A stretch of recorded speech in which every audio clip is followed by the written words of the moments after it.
Emil Guillermo. Oh, let me adjust my camera here. Whoa, what happened here? Oh, there. Am I centered? Something happened here. All right, there we go. There we go.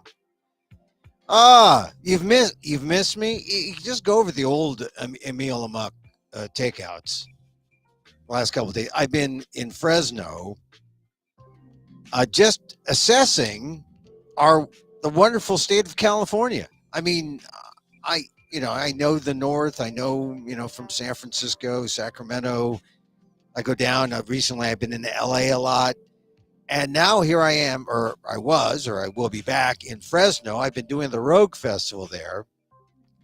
And what a treat, what a delight. And I just want to say, if you're in California, if you're within, what's a few hours drive amongst friends, if you're like 3 or 4 hours away, come on down to Fresno. They've got this thing called the Rogue Festival, and it's quite a theatrical experience, all sorts of plays. And my show is there. My show, like I'll pop it up on the screen here. Emil Amok, Lost NPR host. It's another version of the Amok monologues. This one called Married to PETA and Other Untold Tales from an American Filipino Life. It's my story. I mean, if you haven't tired of it by now, then go see it live. I'm in Fresno at the Lotus Room in the Tower District, which is the coolest district in Fresno. Now, a lot of people, they don't really know Fresno. I admit I don't know Fresno.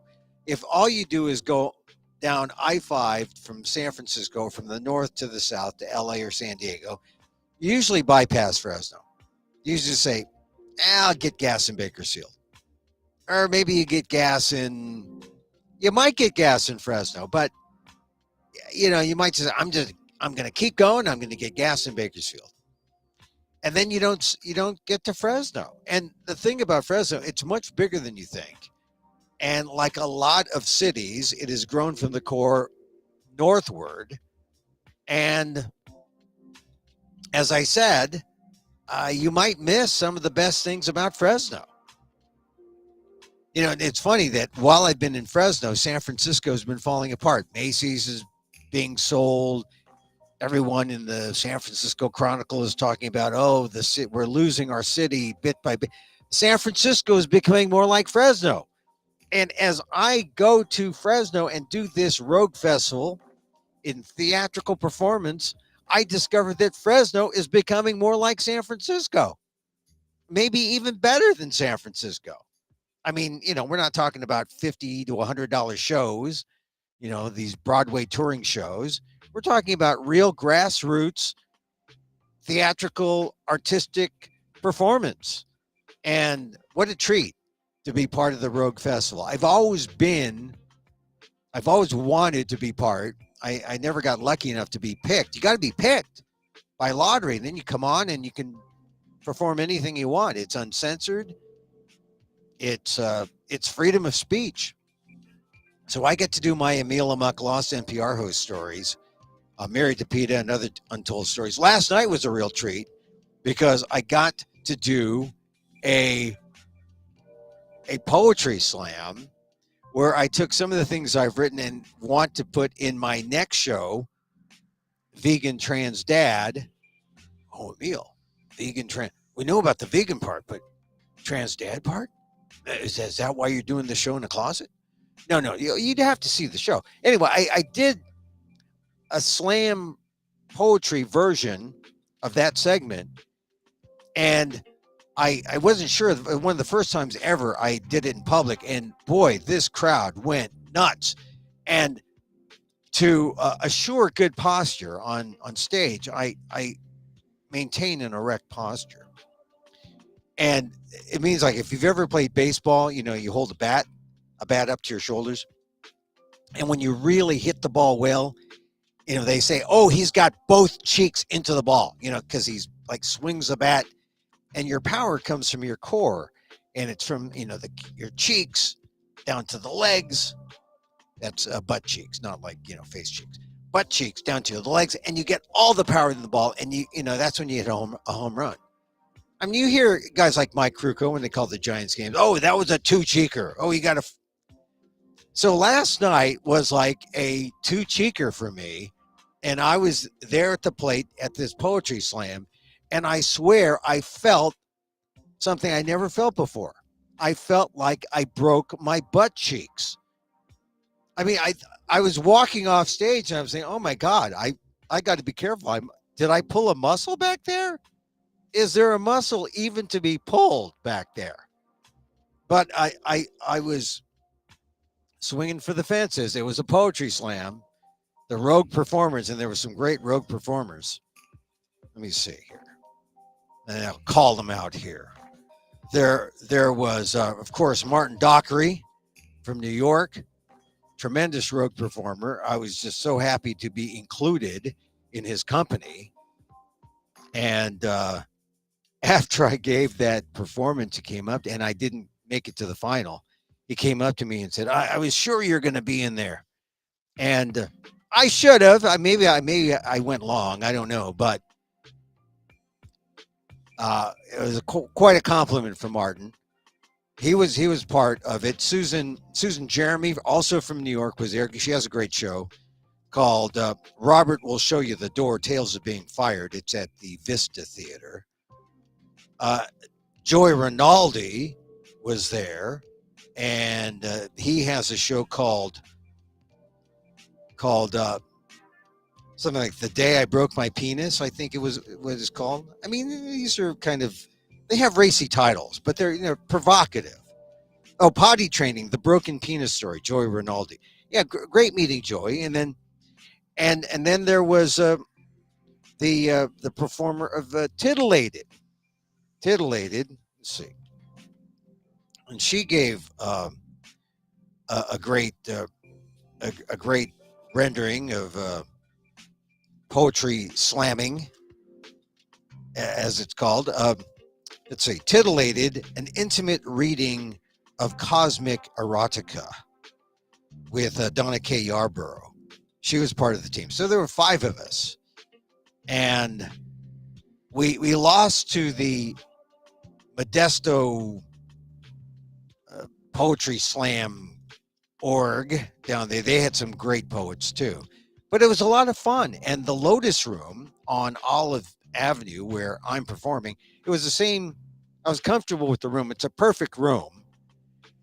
And it was just a great night. But I delivered my poem, and I got 2 cheeks into it. And as I was walking off, I was scared that I'd have to call an EMT or be sent to the ER, because I thought maybe I had pulled a butt cheek muscle. I mean, is that even a thing? I mean, it's like all part of the core. It's all part of the core, right? And at the core, that's all we're all trying to build, right? But I swear I had never felt that before. It was a 2-cheek performance, as the baseball announcers would say. And, I didn't win, and my team advanced, but I wasn't in the finals. But what an exhilarating experience. And then I told Joey, I said, you may have broken your penis, but I think I broke a couple of butt cheek muscles right there. I just felt it. And then I like everything else, it felt like an extreme Kegel. You just have to relax and everything's okay. And then it was okay and it was fine. But what a night. And who would have thought you could have that on a Monday night in Fresno? I know there are people who might live in San Francisco or LA right now, and they're saying, Fresno? Why would I want to drive to Fresno? You'd want to drive to Fresno. Anyway, the next time is at my show, Emil Amok, Lost NPR host, is on, is Thursday the 7th, 5:30 to 6:30. It's on your screen. Also, March 9th, Saturday, 5 o'clock to 6 o'clock. So all these weird times, but that's because you can catch these other shows. I mean, the show lasts an hour. Then you travel to the next, usually within walking distance to the next venue. It's fun. It's a theater festival. And of all places, Fresno. Well, not of all places. Of course, in Fresno. Anyway, it was It's been just an absolute delight to be there, and I'm looking forward to the final 2 days, the 7th and 9th. That's when it wraps up. It wraps up on the 9th on Saturday. And so, yeah, those performers I mentioned on my team, yeah, you got to catch them. You got to catch them. You got to catch Susan Jeremy's her Bob story, Tales of Being Fired. She has performed that in New York, and in New York, it's a very funny woman. And she came up to me. She was one of the finalists, and the ultimate winner of last night's slam went up, and she came up to me and said, "I can't follow her." And of course, like a trooper, she did. She scored some perfect scores. Robert will show you the door. Susan Jeremy's one-woman show. It's at the Vista Theater. Then we have Potty Training, the Broken Penis Story, Joey Rinaldi. He's at Hearts Haven on North Van Ness Avenue, 950 North Van Ness Avenue. That's also in Fresno. Titillated, also at Hearts Haven. And then we have at the Labyrinth Art Collective, which is in a nice little funky part of Fresno. I mean, real arts. It's a artsy place. You'll see Martin Dockery performing his one-man show, Truth. I think that's everyone, right? I mentioned Titillated, Martin and Susan and Jeremy and rather Joey and me. I'll be at the Lotus Room on the 7th and 9th, 7th at 5:30, the 9th at 5 p.m. Tell your friends. The Rogue, it happens once a year. And as I said, a lot of these performers are on the quote unquote fringe circuit. So they take their shows all around the country. Like I'll see Martin again in Orlando. I might see Joey in New York. He's performed in New York in the same theater under St. Mark's. So it's a little, this is like a traveling troupe of performers that you may not have heard of. I mean, it's, tickets are really reasonable, but check them out. I had the pleasure of being part of the team for the Rogue performers at that slam. And the slam was just an adjunct thing, right? They said, hey, we're going to do a slam with these local poets. Come on down. And man, what a great time. What a great time it was. So get your tickets for any of these performers. You can get your tickets at FresnoRogueFestival.org, FresnoRogueFestival.org. And yeah, starts up again Thursday. Dark today, starts up again Thursday, Friday, and Saturday. I hope you make it to Fresno. I mean, you won't regret it. I mean, a lot of people say, well, Emil, I'm in Arkansas. Okay, all right, maybe you'll regret it if you drive to Fresno and don't make it in time.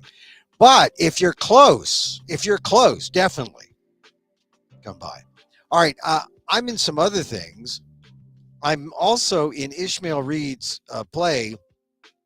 It's a video production of the Shine Challenge 2024. And the way the Shine Challenge works is there was an oral tradition, sort of, what would you call it? It was a piece of literature in the oral tradition, people telling stories. They called them toasts in the Black community. And when the Titanic went down, this big luxury liner, to the Black community, it was a symbol of white supremacy. And it went down. And there was this legend that was formed that there was a Black man on board. And that Black man was accused of bringing down the Titanic. And this is the stuff of urban myths that get passed on through the oral tradition. Langston Hughes wrote about it. Ishmael Reed, who is a renowned poet, playwright, novelist, he then expanded on it, and he put together something for the Nuyorican Cafe. And so go to nuyorican.org, NUYORICAN.org, and get your tickets for this video production. of the Shine Challenge. Okay. The last week, you can buy a ticket, get the stream, and then you can watch that link for the next week as many times as you want. So check it out. Very proud to be part of that production, part of the Ishmael Reed Players. Man, I'm just very fortunate that it's primarily it's more diverse than to call it a black theater company, but I get to play all the prime white roles. How's that? In his play, The Conductor, I got to play a white conservative commentator, which is a perfect segue to what's happening today. This is Super Tuesday. If you haven't noticed, it's Super Tuesday. I hope it's super where you are. 16 states are voting. Millions are out there voting. Have you voted yet? I vote by mail. So I had the pleasure of doing it sort of by remote control, except I guess you almost cancel the feeling of the remote ballot or the mail-in ballot if you do it on the last day, because then you have to actually take it into City Hall and drop it into a mail receptacle, a vote receptacle, as opposed to sending it through the mail early.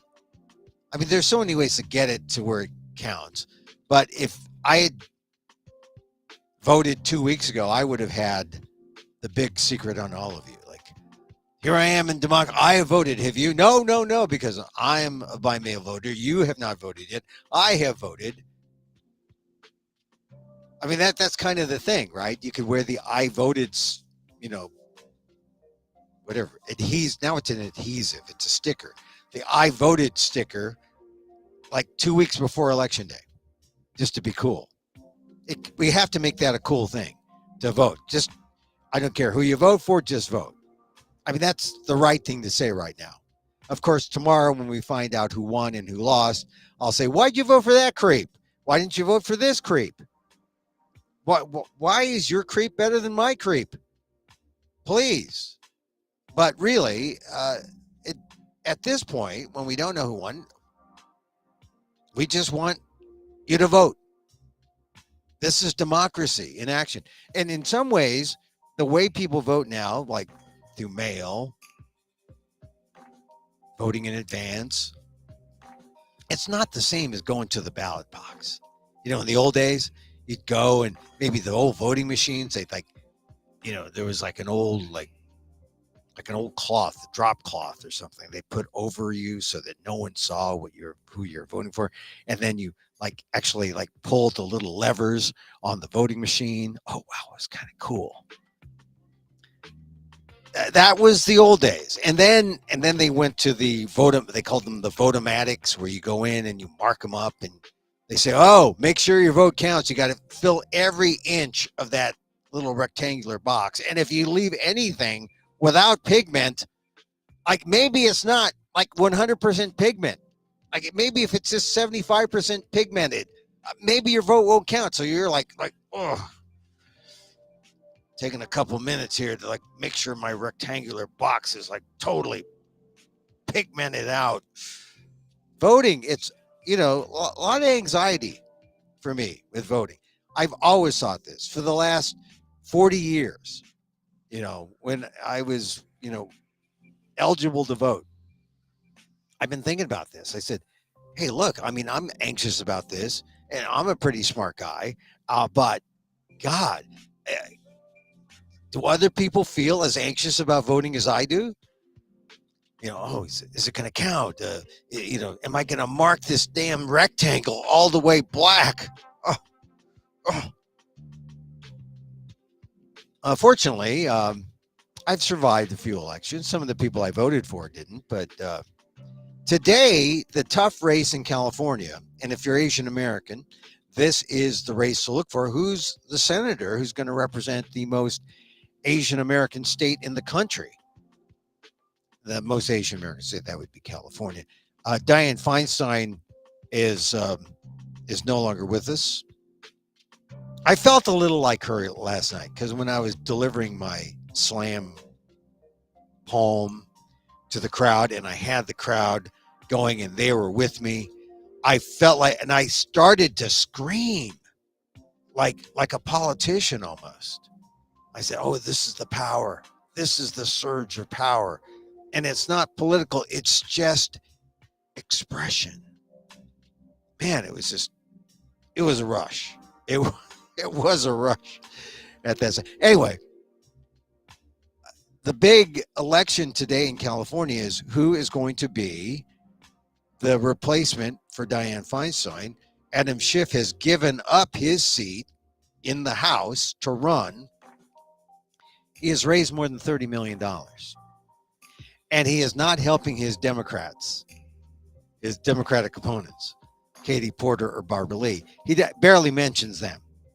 He mentions Steve Garvey, the Republican, who has only raised something like $5 or $7 million. He doesn't have any ads. But the ads that Adam Schiff has run, that he's run, mentions his preferred opponent, which is Republican Steve Garvey, because Schiff knows California is 2-1 Democrat. So instead of lifting up his Democratic opponents, Katie Porter and Barbara Lee, hey, let's lift up this retired baseball player who has no business in politics. I mean, it really is an uncanny strategic move on the part of Adam Schiff, which really makes me like him less. I like Adam Schiff less because he's done this. I mean, in a real election, we would have 2 Democrats running. But if we have a Democrat and a Republican, that's bad. So we need to have the top 2 have to be Democrats, but it looks like maybe it's going to be Garvey and maybe it's going to be Schiff. If you're a Katie Porter fan, I know you must be upset. I am a Barbara Lee fan. I'm upset because Barbara Lee only raised something like $4 million. What does $4 million get you in a Democratic primary? Not much. 3rd place, 4th place. She's probably going to fall even more than Garvey because Garvey's been helped by the affirmative action of Adam Schiff. Oh, it's unnerving. Katie Porter, she has no business being in that race. She thought she could beat Schiff. Schiff is just trying to manipulate this thing, but it could backfire because the Republicans can say, oh, there's too many Democrats. We need someone strong like Steve Garvey, who's really weak. And if you read the LA Times, or Google LA Times Steve Garvey and read that, it's not a hit piece. It's a true piece. Steve Garvey's past with his family does not make him sound like a nice guy. Just saying. It's one of the key pieces in this campaign that every voter in California needs to read. Steve Garvey, as a Republican, is not exactly a pristine candidate ready for prime time. Maybe for baseball, but not in politics. Adam Schiff just showed me that he's just like all the other politicians. Is that such a bad thing to be like all the other politicians when you're a politician? Well, maybe not, but we're looking for someone different. We're looking for someone who is going to represent voices that haven't been heard. Katie Porter represents progressives and represents women. Barbara Lee represents people of color. People have been houseless, homeless, unhoused. People have been down and out and have come back. She's had abortions and knows what it's like to have those rights taken away. If you're talking about voice for the voiceless, Barbara Lee is that. And she's been in Congress for a long time and should have been the incumbent. But because of the kind of deal making and the kind of politics that was played by Gavin Newsom, Barbara Lee had to run. And she had no chance. And Gavin Newsom had his African-American candidate, female candidate, handpicked, who promised not to run, LaFonza Butler, Senator LaFonza, one-term Butler. She's not even in the fill out the term ballot, because you have to vote for Senate twice. You have to vote to fill out the term of Feinstein, and then vote to elect the person who's going to assume the position in 2025. So it's very weird and unusual, and I think some people are going to be confused. So that makes me wonder if some of the things that Schiff is doing will backfire, because when it's just you and your ballot alone, you kind of have to figure that out. But if you do have no idea what's going on, you may mark your ballot wrong. If you have no one to turn to, you may mark your ballot wrong. So if you're still in California and haven't voted, you have until what, 7 or 8 o'clock tonight, and you can get your ballot in there. And if you can't mail it in, you have a mail-in ballot. You can take it to a polling place. It could be a provisional ballot. It'll still count ultimately, but you still have time to go to your registrar of voters or whatever. You still have time to cast your ballot. I'm just warning you that I wasn't aware that there was going to be senator in 2 spots, one to fill out the term of Feinstein and one to assume the new term starting in 2025. So very confusing in some ways, but we'll see what happens. Top 2 get to go in the runoff in November. And I hope it's 2 Democrats, but it looks like it may be Adam Schiff and Steve Garvey running for that to replace Feinstein. And like I said, for Asian Americans, this is a key thing because this is the most Asian American state in the country. And this show, because, I subtitle it WDAAT, what does an Asian American think? Because they never ask us. This is a key thing. Who's going to represent us? Already today, we've seen a number of things happen. Kristen Sinema said she's not going to run for the Senate in Arizona because she doesn't want to make it a 3-person race there. And she probably wasn't going to win. She said as much. She said, America doesn't want my compromise. America doesn't want me. And so, does America want Kari Lake? I don't think so.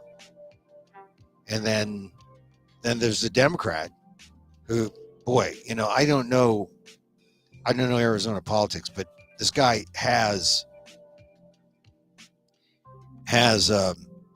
emailed me and said, hey, it's Ruben Gallego.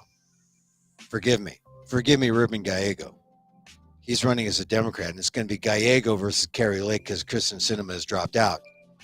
And now it's important for everyone to get behind Ruben Gallego if you know what's good for you, because Kari Lake would be disastrous. She would be a smarter Marjorie Taylor Greene, which is something to fear. Because the good thing about Marjorie Taylor Greene is that she is not very smart. And if you had a smarter version of her, then it's Katie Bar the Door, right? It's and if the in most times people say, oh, I feel, America can withstand. America is resilient and can withstand anything that happens in its democracy. But I don't know. I have this funny feeling now. I have this funny feeling that people are, number one, tired of bickering and the anger and the division, and people want to escape, and people want to just go away and not take part, which is the beginning of the end of a democracy that is on the verge of falling apart. When people say, that's it, I've had it, I don't want to be a part of this. You can't. You have to be a part of this. You have to vote, even though you think, oh, my vote may not count as much. It will. It does. And you got to keep voting and keep doing it. This is what you're asked to do in a democracy, and it's not much. Show up, vote, but I get this sense, and here I am doing this theater thing in Fresno, And there's some political comments. People are aware, but I think they are always looking for escape. They're looking for the thing that is different because the reality is really hard politically, economically, even though generally speaking, we're doing much better, inflation wise than say a year ago. I'll tell you something. I bought some groceries in Fresno. My God, they were cheaper there. I went to this one store. And I must have paid a third of what I do and I'm living, not far from there, a couple hours away. And when I'm getting overcharged, it's because people are, things trickle down. When the businesses aren't making as much, they charge more and they trickle down to us. And then we're saying, wow, why are we spending like 50 cents more, $1 more on these things? Well, because someone's got to get paid and they're going to make you pay for it. Capitalism. So the way we change things is by voting for the right people. And that's why today is important. Wherever you are, I hope you're one of the 16 states voting today, because then it's like we're all doing it together. And maybe we get this sense that we are all on the same team, because that's something that I feel is missing. This sense that we're all on the same team. It's almost like we go to war. It's crazy. But that's the one thing about Fresno that I liked. I went there. I had all these different preconceptions about Fresno. All wrong. Artsy community, friendly, open, and the thing about Fresno, there's the conservatives, I think, dominate there primarily politically. Maybe not as much as, say, a little further south, like in Bakersfield. That's where Kevin McCarthy's from. But I'll tell you, I know this from having lived in Texas for 4 years in the 80s, 70s, and 80s. You find your core group. You find your group, and maybe your group includes Willie Nelson. And then, it could be California. I mean, it could be, the hippest place in the world. So politics today, it's tough because all these issues that are being decided at the polls today, essentially to set up the general in November. Like, for example, the presidency, the vote for the presidency in California is really kind of a rubber stamp. The Democrats are going to vote for Biden, and the Republicans will vote for Trump. And it's kind of, you wonder about why. And I'm thinking, I'm young enough and old enough to still remember Nixon. And I remember the Watergate years, and remember all the stuff that was in the news about Nixon and Watergate, 1972. And I said, oh, this is going to sink Nixon for good. I really thought that. And did it sink Nixon? And said, no, he won by a landslide. The only state he lost was Massachusetts. That was in 72. This happens. People have this, they're willing to not necessarily forgive, but they're willing to forget as long as they win. I mean, this is the real carnal side of politics. It's all like, we got to get our guy to win, no matter what, no matter how. I mean, even the latest headlines I saw, Mitch McConnell was thinking about endorsing Trump. And a lot of independents are saying, we're going to vote Haley now in the primary as a vote against Trump, and then we're going to vote Democrat in the fall. And all this stuff about aging and forgetfulness and all that. I mean, I think it's like you throw that brickbat at Joe Biden, and 10 more come back at Trump, because Trump is screwing up. He's not remembering things. He's not. All these guys are at a point where you rely on your aides. You rely on the people around you. Who is the person likely to be surrounded by the best possible people? Donald Trump, Joe Biden. I think likely Biden, but who knows? I mean, I just think that you look at how neurologists have looked at this whole memory thing. And they'll say, look, you get older, this happens. It's not like you're necessarily incompetent. You might have words that were on the tip of your tongue that you forget, or you might have a little more to go through as you try to retrieve a bit of information. You know, like Trump has to go through all those boxes in those bathrooms at Mar-a-Lago, you know, to get at the information he really needs. You know, the boxes that he took from the archive. It's got to get.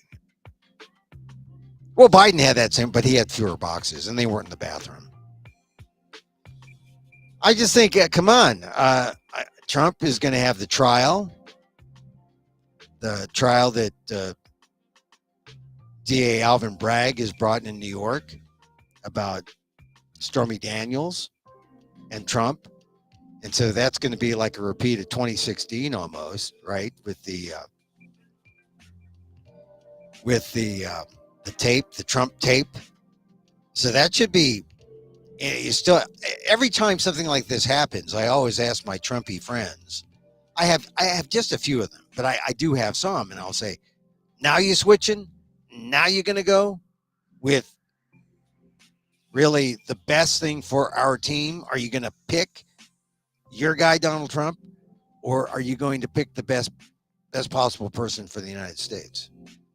I mean, you listen to Trump now. He's xenophobic. He wants to lock people up. He takes that immigration problem, and instead of trying to fix it, he inflames it and makes it a problem of race. Turns people against each other. Instead of trying to approach it with some kind of humanity, he does stuff like separates kids from their parents. You know, he creates just an abysmal scene at the border, and then the Republican governors don't help by taking those people and shipping them to the north. They know that it works as a political move more so than it works as a humanitarian move. I mean, why do these people play games with these human beings, these political games, instead of trying to fix the problem? The border problem, the immigration problem, comprehensive immigration reform. In my solo show in the Rogue Festival, I talk about my father coming here as a Filipino, colonized American. He was an American colony, the Philippines. But he came here in 1924, 100 years ago, when the xenophobia level was, you think it's high now, it was through the roof in 1924. We're going backwards, folks. And the way out of our mess now is not to go back to the solutions of the past, but to go forward with really some kind of comprehensive way to try to solve what's going on at the southern border. But, you know, like the Republicans wanted to try to solve it with some compromise from the Democrats. Trump told them, no, you can't solve. I need that issue. Yeah, because Trump has a talk show person's mentality when it comes to taking an audience and polarizing them. And I know this, having been a talk show host. I know how to polarize audiences. I know how to make the lights ring, how to make the phones ring, how to get callers to call up irate. That's what they teach you in talk show school. And that's what Trump knows. And Trump has taken it far beyond the wildest dreams of Rush Limbaugh. But, you know, Limbaugh was just an entertainer. Trump was just an entertainer until he got seriously narcissistic. and decided to go for it all. I mean, that's what it is. He has no business. No business being in politics. No business being a public servant. That's why he doesn't like the idea of public servant. Forget that. I'm the public king, right? He's not public servant. He's not there to serve you. He's there to serve himself, and you're just along for the ride. But he will get probably the most votes today on Super Tuesday. Nikki Haley will have one last stand at it. And let's see. Hopefully she'll keep on. But, all her prime donors have pulled out. So I don't know. I don't know what's going to happen to Nikki Haley. I think there are a lot of other down ballot races that are worth looking at that are a little less daunting in terms of, you can really get bummed out when you look at the presidential race. But the Senate race in California, I'd be interested if Schiff's strategy backfires, if Garvey wins, or if it backfires and Garvey doesn't pull up to number 2, because that is Schiff providing the Republican affirmative action because he knows he wants the right straw man to be lifted up. I'd like to see a race between Adam Schiff and Barbara Lee. That would be interesting. Adam Schiff and Katie Porter. Actually, if you ask Californians, maybe it should be Katie Porter and Barbara Lee, the battle of the two progressives. One who's lasted longer and knows how things are done. That's why Barbara Lee is not against earmarks. Katie Porter, who comes on like, hey, she's going to turn things around, non-traditionalist. She's not for earmarks. But how do you get things done? Working with others who know there's a way of getting things done in Congress. So that would have been interesting. We're not going to get that race, I don't think. We're probably going to get Adam Schiff, Mr. Traditionalist, against Steve Garvey, which should be a wipeout. Would be not interesting. But we'll see what happens when the polls close and the early returns come. And my hope is that Barbara Lee kind of sneaks in there. But unlikely. All right. So, hey, all right. So I've been gone a couple of days. I'm going to let this show go on. We talked a lot about Shane Gillis and the Saturday Night Live a couple weeks ago, or about 10 days ago. And, people are still talking about it. Asian Americans, some are saying, hey, it wasn't not such a big deal anymore. He hasn't really apologized. He kind of sidestepped it. And as I point out in my columns on the ALDEF blog, the Asian American Legal Defense and Education Fund, he's really just gone behind paywalls to do his racist things. It's like, hey, I could be racist in private. And he does. And he's making a lot of money. But I heard some other comics say, comedy was in trouble because of censorship, and comedy was in trouble because people didn't know what to say and audiences were touchy. I think I had the perfect answer, which is I'm all for free speech. It's just that when you offer your free speech and it's nasty, it's racist, it's negative, whatever, just be prepared for debate. Now, most people just come to laugh. Like you say a joke and people laugh, that's the debate. Set up, punch, laughter, right? But if it's set up, punch, debate, it'll make people think about, well, what do people think is funny now? And I think people were very sensitive before. They're being less sensitive now. But it doesn't mean that you can go back to being racist. It means that you should go back to being thoughtful, sympathetic, and think about bringing an audience together as opposed to splitting them apart with xenophobic humor. That's just my view. But how do you do that? It means that, hey, people have a choice not to go see your show, and they'll tell you, I don't want to see this guy's show, or they have a choice of saying I don't want to laugh, or just debate. I mean, if you're going to say a racist joke, you got to be prepared for people coming forward saying, hey, this is why it's racist, and this is why I don't like it. Okay, heard and registered. Thank you very much. I mean, that's what has to happen. I think. Of course, it's sort of anti-comedy, but better to let it fly, and then people have a choice to come or not come. But I heard comedians say on their podcasts and other places, "Oh, Shane Gillis, he liberated the comedians from the shackles of the woke." No, there are no woke shackles. It's being sensitive to audience members who may have a different kind of humor. That's all.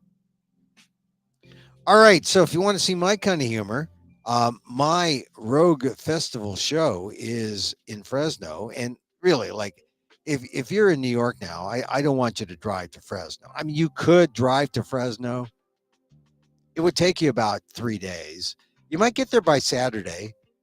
For Thursday, Thursday might be tight. Saturday, you can come see my show on the 9th. But it's at the Tower Room. It's a converted yoga facility, let's say.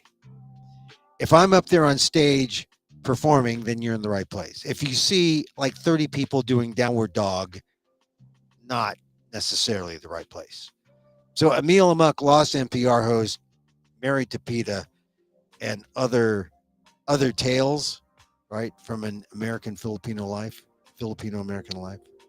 Untold tales. 5:30 on Thursday the 7th, 5 p.m. on the 9th. Check out the Rogue Festival, Fresno Rogue, ROGUE, festival.org. Go to the ticket link, see the other shows. Like I said, the Slam Festival yesterday, or the Slam event at the Rogue Festival, was kind of like a bonding moment. Really enjoyed it. Full house. And the artists who were there were just superb on the poet side and also on the Rogue team side.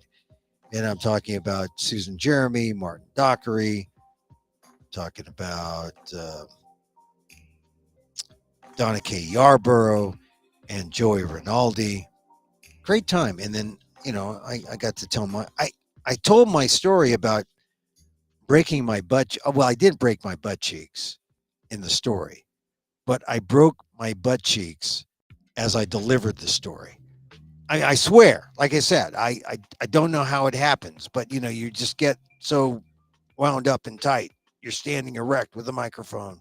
You're feeling the surge of the audience. And, it's like, you're at bat at home plate. You're a batter, and here comes a pitch. It's a fastball, and you get it, and you get full extension, and you get both cheeks into it, like Mike Krukow would say, get both cheeks into it, and it goes over the fence. It was great. It's great. So anyway, yeah, it was great. But I swear I needed to take 5 minutes because I swear I broke my butt cheeks. I broke them. I'm okay now. I'm okay now, but I broke them. I broke them in Fresno. I know. What a way to remember Fresno. Oh, there's Fresno.